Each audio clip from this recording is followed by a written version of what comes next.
Good afternoon. Could you please state both your first and last name and spell them for the record? Absolutely. My name is Michael, M-I-C-H-A-E-L, Lohmeier, L-O-H-M-E-I-E-R. How are you employed? I'm an emergency physician at the University of Wisconsin Hospital and Clinics. Okay. Were you employed as such in June of 2021? Yes, ma'am. And you're an ER physician, so you have a MD? Yes, ma'am, that's correct. Okay. And I assume as an ER physician, you see lots of patients. Yes, that's correct. And I assume you do not remember all the details of every visit. Unfortunately, no. Okay. So I believe it might even still be up there. No.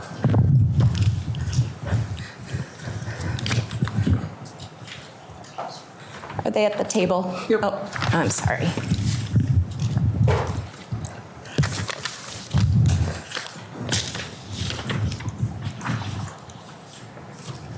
So, doctor, would it assist you to have a certified medical record of the visit with the patient we're going to discuss today in order to testify? Yes, thank you. Okay. And I'm also going to show you what has been marked as Exhibit 491. How would you identify Exhibit 491? This looks like my CV, my curriculum vitae. All right, and for people that aren't in the science or academia, is that a fancy way to say resume? Yes, ma'am, it is. Okay. And that includes all your training? That's including correct. Where you went to med school, other trainings you have participated in? That's correct. Okay. Move Exhibit 491 into evidence at this time. Any objection? No objection. It is received. So on June 17th of 2021, did you in fact see a patient named Chandler Halderson? Yes, ma'am, I did. Do you have any independent, before you look at the certified medical record, do you have any independent recollection of that visit? Prior to being contacted by the subpoena, I did not have any recollection of the visit, no. Okay, so feel free to review and to look at the certified medical record. I think it's helpful for the court just to know if you're looking at the record when you are. Sure. So do you know about what time of day you saw Mr. Halderson on June 17th? I believe it was around noon. Okay. And what symptoms did he report, or where did he report to? I don't think I understand. Where did he report? Sure, I'm sorry. You work for the UW system. There's more than one UW hospital in Yes, ma'am. Madison, right? Yes. That day I was working out at the emergency department at the UW hospital at the American Center, also known as TAC. Okay, and that's way out on the east side. East side, correct. And did Mr. Halderson present there in the ER? Yes, that's correct. He self-presented. Okay, and had you met him before this day? I don't believe so, no. Okay. What symptoms did he present with? I believe he was complaining of some pain to his head and his right ribs after a reported fall down some stairs.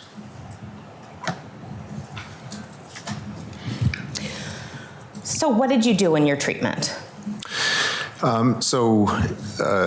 In the emergency department, we have an attending physician who's responsible for all patients that present to the ED. We also have a team of physician assistants who we work with. At that time, my physician assistant went and evaluated the patient first. He came up with a treatment plan. We discussed it. I evaluated the patient afterwards and agreed on the plan, and then got some imaging. Okay. What imaging did you get? We got a CT scan, a CAT scan of his head and his C-spine, his cervical spine. And what, if anything, did that imaging reveal? Those images were reported as being negative without abnormality.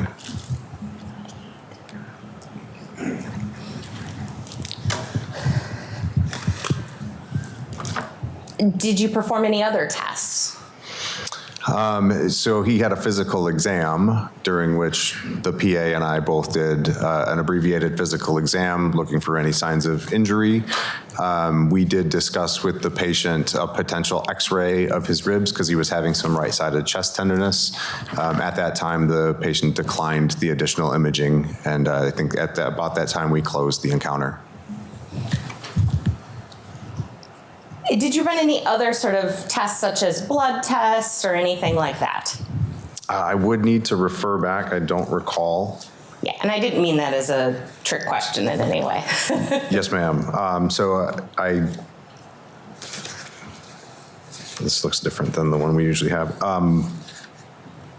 Typically, we will get some screening blood work on patients as well. I don't have that information in the front of my mind. I'll have to review here quickly. Well, actually, let me just ask perhaps a more precise question. When somebody comes in and self-reports a fall, maybe has some bruising, is there any test that you can do to determine, yes, they have a concussion? No, ma'am. Unfortunately, a concussion is a clinical diagnosis. It's usually a rule out by testing for other conditions such as skull fractures, bleeding around the brain, things of that nature. When we don't find those, there's not really a good blood test or an imaging test that definitively diagnoses a concussion. So if I showed up in your ER today and told you, I fell, my head hurts, I hit my head, would I be diagnosed with a concussion? A head injury alone is typically not enough to get a diagnosis of concussion. Usually there are some symptoms that go along with it. I have photophobia, so bright lights bother me, loud noises bother me. Looking at a computer screen or a television is difficult. Sometimes people will complain of difficulty concentrating, nausea, some of those symptoms. So generally it is the combination of a head strike with some other clinical symptoms or complaints that will give a diagnosis of a concussion. And those symptoms, again, are self-report symptoms. That's correct. They're not symptoms that you can actually look at cells or look at imaging and say, yep, you have nausea. That's correct. Okay. And what was after you did the imaging, what was sort of the take-home plan or continued care plan for Mr. Halderson? The take-home plan was conservative management. So we generally have patients with mild to moderate concussions managed with Tylenol, ibuprofen, over-the-counter meds. Occasionally we'll give a prescription for an antiemetic or an anti-nausea medication so that they can drink plenty of fluids and stay well hydrated. I believe for this case, the patient had some residual neck pain, so he was given a collar to go home with for support with instruction to follow up with his primary care physician and with the spine team that was on call. Is it unusual for you to hand out a neck brace or a neck collar with somebody who says, hey, my neck is hurting? No, ma'am. It is not unusual at all. Okay. And you said diagnosis of a mild or moderate concussion. What, in this case, did you diagnose Mr. Halderson with? I believe he was diagnosed as having a mild concussion, and I believe in the notes it reported him as having just a CHI, a closed head injury, so a non-specific diagnosis. Did you, in his presentation to you, did he state whether or not he had taken anything for the pain he was experiencing? I do not recall that information off the top of my head. I would have to review the notes. Do you mind reviewing the notes? Sure.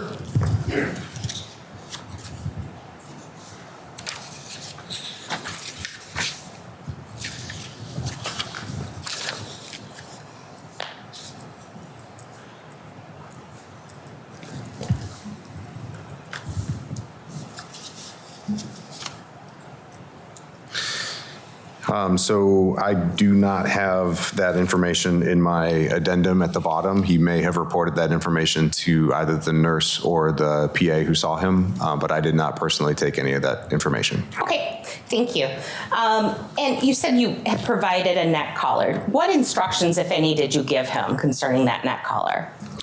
Yes, ma'am. So when we have someone with persistent pain but negative imaging, they go home with what's called a PMT collar. It's a soft collar that gives support to the head and the neck.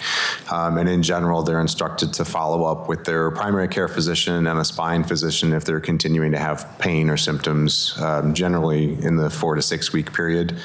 I will say that many times patients have improvement of their symptoms before, so they'll self-remove their collars and they may or may not present later for follow-up. At any point, did you give Mr. Halderson directions that he had to wear it for a certain amount of time? I did not specifically give him that information, no. Okay. At At any point in time during your visit with Mr. Halderson, did you tell him he was going to experience paralysis? No, ma'am. At any point during your time with Mr. Halderson, did you tell him that he had a brain bleed? No, ma'am. At any point during your appointment with Mr. Halderson, did you at any point tell him that he had a brain aneurysm? No, ma'am. At any point did you tell him that he had nerve damage? I don't believe so. No, ma'am. At any point did you tell him he had a spinal injury? No, I don't believe so. At any point did you advise him that he should not fly in an airplane? No, ma'am. At any point did you tell him that he should not drive? I don't believe so, no. At any point did you ever say that he shouldn't drive long distances? No, ma'am. At any point did you tell him that he had a hematoma in his brain? No, ma'am, I did not. At any point did you tell him that he would have an inability to use his legs in a normal manner? No, ma'am. At any point did you tell him because of his mild concussion that he was going to have a colostomy bag? No, ma'am. And just to be clear, that's a bag for poop. That's correct. At any point in time, did you have to drill a hole into his head? No, ma'am. At any point in time, did you tell him that he was going to have surgery where a hole would be drilled in his head? No, ma'am. No further questions. Cross-examination. Thank you. Good afternoon, doctor. Hello. I don't have a lapel mic, so I'm just going to stay seated, if that's okay with you. Yes, ma'am. Now, you did diagnose Chandler Halderson with a mild concussion, right? That's correct. And you can diagnose someone with a concussion even though the imaging didn't show any abnormalities, correct? That's correct. When you diagnose someone with a concussion close in time to when the injury or the hit to the brain happens, symptoms can either improve or get worse after that moment in time, correct? That's correct. So when they leave the ER, sometimes people get better, sometimes people experience ongoing or more symptoms, correct? Yes, ma'am. And when Mr. Halderson was leaving the ER, he was given a sheet of instructions of things to watch for, correct? I believe so, yes. On that sheet would have been things such as blurred vision, correct? I believe so, yes. Increasing pain in the head, increasing headaches, correct? Yes. Weakness in his extremities, correct? Yes. And you wouldn't know whether these things actually happened or not unless the patient reports back to you, correct? That is correct. But he would be told to be on alert for these things if they happened, correct? Yes, ma'am. And to generally rest and avoid stimulation in order to improve his concussion symptoms, correct? That is correct. Things like avoid bright lights, correct? Yes, ma'am. Screens, Yes. video games, things like that, correct? That's correct.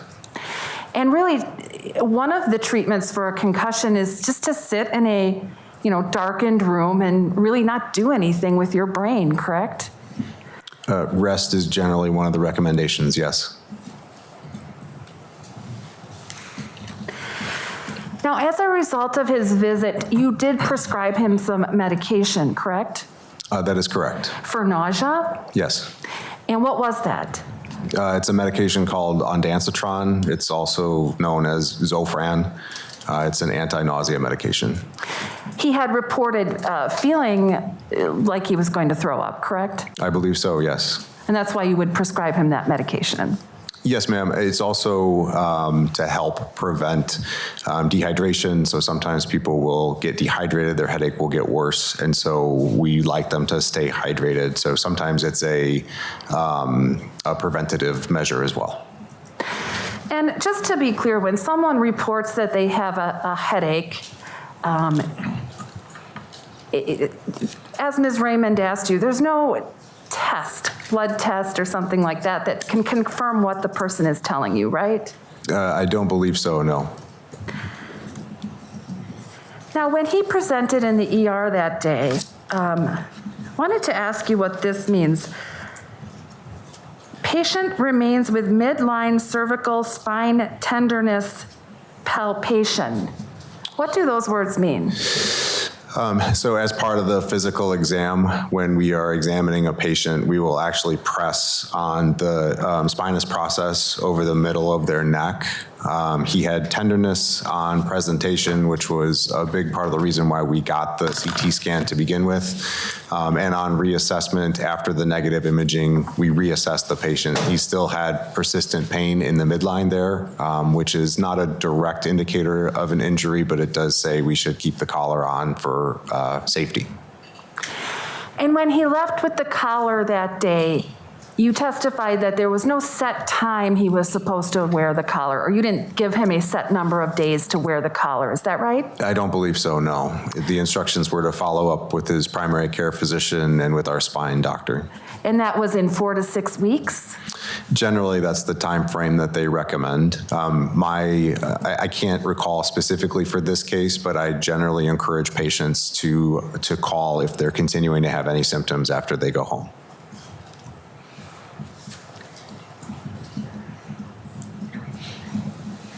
That's it, thank you. Redirect. Just a couple quick questions.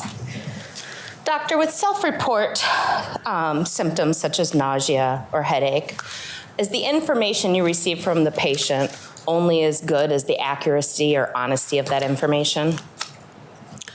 I'm not sure that I totally follow the question. Sure. If a patient lies to you and says, my arm hurts or my head hurts, is that information useful to you if it is in fact a lie? I tend to take my patients at their word. I think that if I get into trying to second guess them, it gets to be, my job gets too complicated. So when patients present symptoms, I generally take them, unless I have something to prove or disprove, I take them at their word. Sure, but my question is not how you interpret the information. As far as scientifically or medically accurate, is it only valuable in as much as it is true? Yes, I assume that it's true and that's how it's medically relevant. Okay, thank you. Thank you. May the doctor be excused and released? Yes. Thank you so much for your time, sir. Thank you. You're excused from your subpoena and released from the same. Okay. Have a good rest of your day. Thank you. Thank you.